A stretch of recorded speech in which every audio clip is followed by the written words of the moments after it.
জন্য দোয়া করবেন। এখানে আমি সহ যারা এখানে প্রতিদিন আপনাদের ঈদের সামগ্রী দেওয়ার জন্য আপনাদের সকাল থেকে কাজকর্ম করে সকলের জন্য দোয়া করবেন। এবং আমাদের এদেশের যে প্রধানমন্ত্রী আমাদের জনাব তারেক রহমান, রাষ্ট্র ক্ষমতা যে উনি দায়িত্ব পালন করছেন, রাষ্ট্র চালাচ্ছেন, ওনার জন্য আপনারা দোয়া করবেন। সবাই যার যার মতো সুন্দর করে লাইনে দাঁড়ান, আসবেন না, সিরিয়াল ছাড়া কেউ আসবেন না।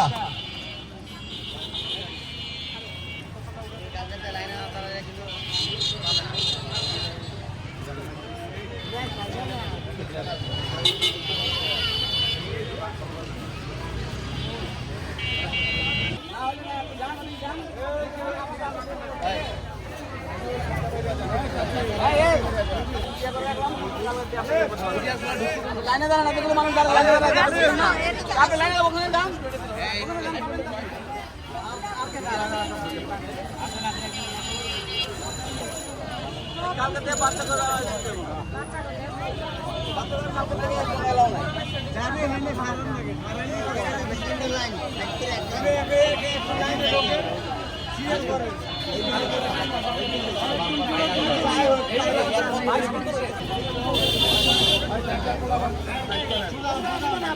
কর্মসূচি হাতে নিয়েছেন বাংলাদেশ জাতীয়তাবাদী দলের চেয়ারম্যান গণপরিচালক